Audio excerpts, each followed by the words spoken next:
the fight with Shane Mosley Jr. was supposed to happen on the Fundora card and Thurman card before it got canceled. So I assume hopefully that means that it's giving you a little bit more time. How does that work out for you, knowing that gives you a little bit more time for preparation? Yeah, it was a little frustrating at first knowing that it got canceled. We were so close to the fight. I felt really, really good and ready. But, things like that happen in sports, so we just take them as they come. We kept a positive mindset and we looked at it on the brighter side. We just have more time to train and more time to prepare the game plan and make sure everything works out how we wanted to. So it's in essence, it all worked out perfect. I feel really good. Um, like I said, my training was done, so like the conditioning part was out of the way. We were just focusing on little things for the game plan and things that are going to work on Shane Mosley Jr. For sure. I said you've said you had some obstacles in the past with in camp before, like hurting your hand against was it Shram? Yes. Um, what kind of obstacles did you overcome to make sure nothing stops you from performing on this card? No, I mean it's always hard, like staying healthy. We're literally beating our bodies up every day. So, we got good recovery, like cold plunges every day, massages, little things like that, just making sure the body's right, getting different type of therapies everywhere, feet, hands, just to make sure everything is working perfectly. But yeah, man, I think the recovery is the most important part, just because, like I said, we continually beat our body up to Yeah. to the point where it starts breaking down. So we've stayed on top of it though. We've done everything we've had to do to make sure we go into this fight 100%. Awesome, brother.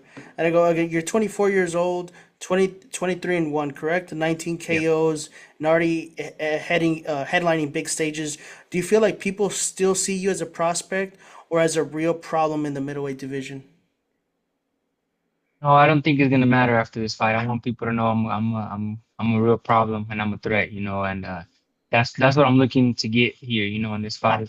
I'm looking to display my talent and make sure people know that I'm a threat. Perfect. Mondo, any questions? I guess Jesus, nice to meet you, Jesus. I think I'm always excited to see the Ramos fights. I think you come from a very big boxing background family.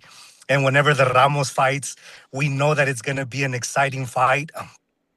I was really excited to see you fight Fundora the last time it didn't happen, but you're coming up against Shane Mosley. Very excited to see you fight. Uh, Obviously, you're not going to let us know what the game plan is, right? But I can expect you to come throwing punches and performing like you always do. Tell us a little bit about the preparation. What have you done differently for this camp? What can we expect from you come fight nights? You know what, man? For this fight, we did have to, get a little bigger. It's 160, so we were able to put on more weight, lift heavier, and I think you guys can expect an explosive version of me. Very explosive, very strong. I feel really good, and at the same time, I feel like my speed at 154 is going to carry to 160, so I'm going to be a lot faster than Shane Mosley Jr. So you guys can expect all of those mixed together. And we have a great game plan too to not only to win but to give the fans a good show. Perfect. And then, If victory comes, go ahead, Hussein. I'm sorry. yeah, no, no, real quickly, I go, Mosley has the famous last name. You have the momentum. Do you feel like this is a crossroad fight? His experience versus your youth and power. Definitely, yeah, his experience and the fact that he got that Mosley last name. I'm sure he's trying to step out of his father's shadow and create his own legacy. So this is where he does that. He can be a interim champion at 160. So I know he's motivated, and that always makes for a dangerous opponent. So I'm making sure I'm not leaving anything unturned. I'm training hard and making sure the best version of Jesus Ramos shows up December 6th. Sure. Let me ask you real quickly, Jesus. Is this fight more about you proving something to the fans or proving something to yourself? More to myself. I feel like I want to prove that I'm with the best. I'm capable to compete with the best, and I wanna like I said, get a really really good one. Put on a show for the fans so they can recognize as well but more so for me. It's for me, so I can. So I know, I want to establish that okay, I belong at the top. I'm here for a reason, and I want to show that. Now, let me ask you: if you were to win this interim title, what message does that send to the division? That I'm here. I'm here to fight anybody. I want. I think my first objective is to become a full champion. I don't want the interim. So that means either fighting Adames or seeing what he does. But that would be priority for me. I don't want to stay interim. I want to become the full champion. And for those that Amazing. don't know, the interim title puts you in what position? Once you can attain it, it puts you automatically right behind the WBC, or how does that work? Yeah, it does. The interim is so it's the absolute champion, like the full champion, and then the interim. So yeah, I'm right. I'll be right behind Carlos Salames. So that's why I feel like it'd be a good fight to make if he decides to stay at 160. So that typically sets you up to be the obviously the contender for the belt. Right, correct. And looking past that, if he was to move out of the division, where does that leave you in that scenario? You know, Technically that just means if he drops the belt, I become a full champion. Um, I hope that's not the case. So I hope Right, hope that's not the case. My dream has always been to win the champion and the new, in the ring, right, not get it through email. So I'm hoping he stays in the division and we can make that fight happen.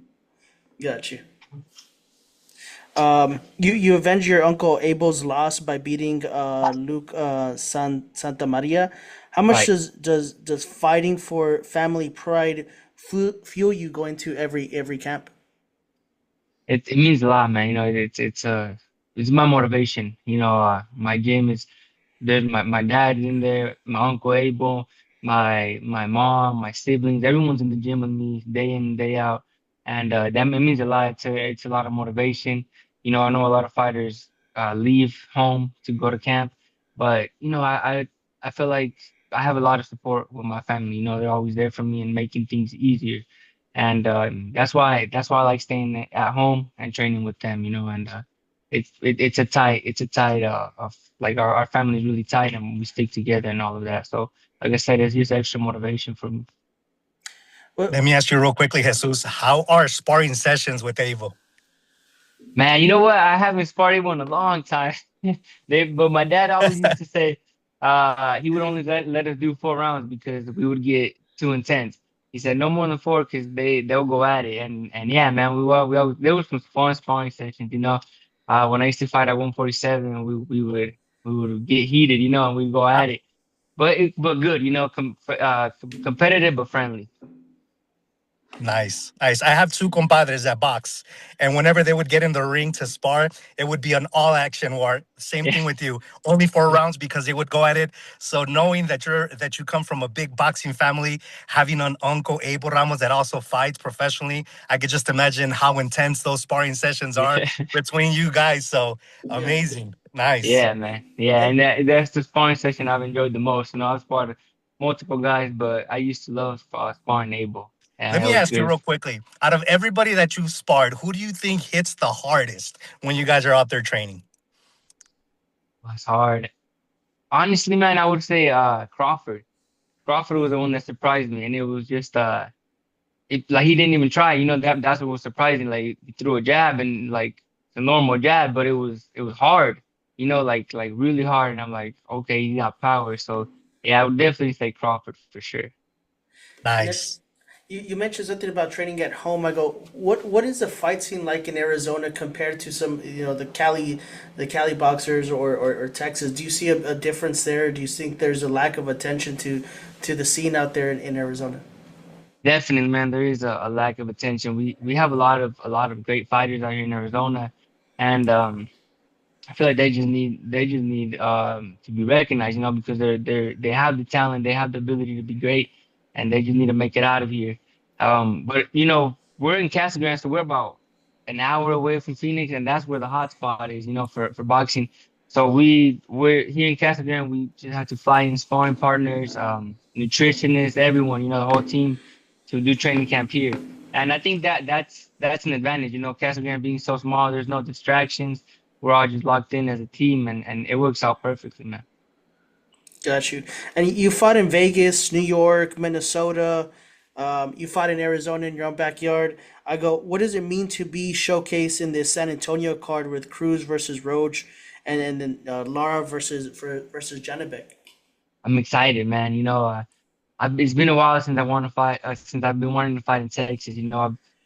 Vegas became my second home, so we were just comfortable fighting there. But when my uncle Abel fought out in Dallas, I was like, man, I need to come fight out here. It's a huge boxing state, so I'm excited, man. I know there's a lot of diehard fans over there, so I'm excited to go out and put on the show. Yeah, and I guess we'll close it up here. Mondo, any last questions? Just one quick thing. A lot of the times, it's a lot of boxing questions that the people normally know. They follow you. Something about Jesus Ramos that nobody knows. Something that you would like to share with your fans. If Jesus Ramos was not boxing, what would he be doing? And if I was in boxing, you know what? I like business a lot, man. And that's what I'm kind of launching right now. I got a couple businesses. I got an Airbnb business. I also got a Just acquired a like theater, a right? like yeah. We bought a theater. I got me and my dad joined in a construction company, so we bought a lot, started building our home.